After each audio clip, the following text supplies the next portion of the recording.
Originally called Wacky Wobblers, Funko Pops are collectible figurines modeled after pop culture. I personally am a collector of Funko Pops. I've been to multiple events where I've seen very large, extensive booths as well as very long lines with people waiting 2 to 3 hours just to purchase one or two Funko Pop collectibles that they might not have necessarily been interested in. So these figurines have helped make geek culture more accessible and attractive to the general consumer.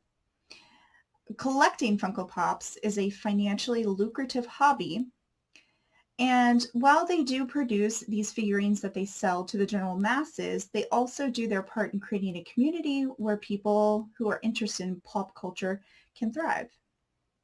Let's start with how Funko Pops have made geek culture more accessible and attractive to the general consumer. While doing an interview with Rolling Stone, Funko's CEO Brian Mariotti stated, "Whether it's the X-Men or Breaking Bad, we're going to find some pop culture phenomenon to get you into the hobby."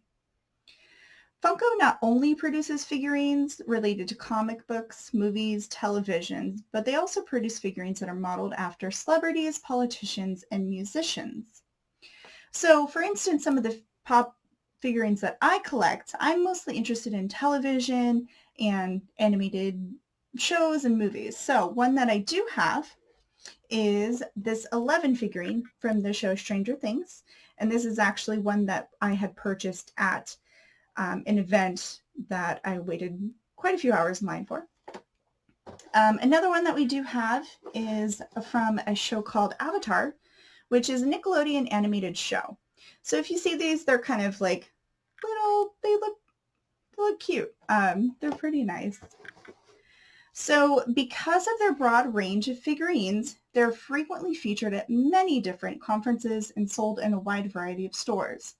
I've seen these figurines in Walmart, Hot Topic, I've seen them in Barnes & Noble. They're in quite a few different stores, so that assists in creating the accessibility for the general consumer.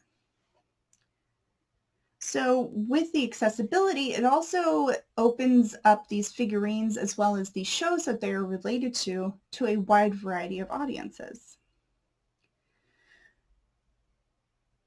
Also in doing this, trying to kind of create that cute character that they're very well known for with the vibrant colors and kind of like the softer muted lines of these figurines. They've kind of made a way to make some of the scarier figures in pop culture less scary. So people are more willing to purchase them and display them in their house. So one example that I do have is the Demogorgon from Dungeons and Dragons. With the Demogorgon, it's a very scary figure. It's more of like a nightmarish figure.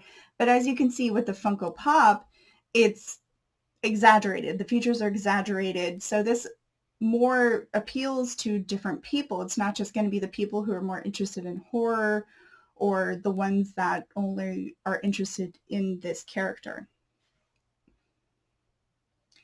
So because Funko is making their figurines more accessible and diverse, it has, of course, morphed into a very lucrative business and hobby for the collectors. So per Entertainment Earth,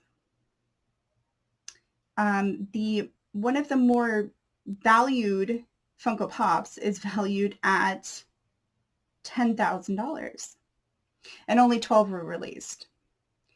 So with this, it's a very limited release, and because it's a very limited release, people are more willing to like search for these people and pay more money. Various iterations have come across of the same character, so that creates more of a rare opportunity. And according to Nerdable, the most expensive Funko Pop is valued at $120,000.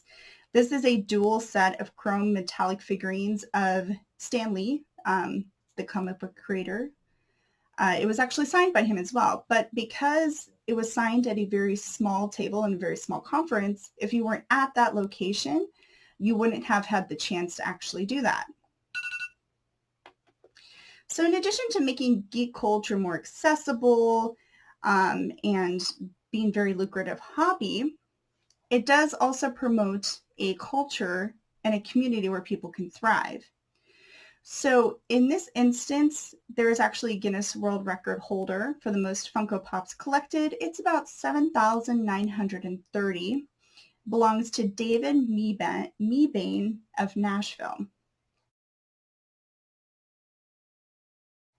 So the reason why he collects Funko Pops is because it is pop culture. There are not any veins that Funko Pop has actually not tapped into.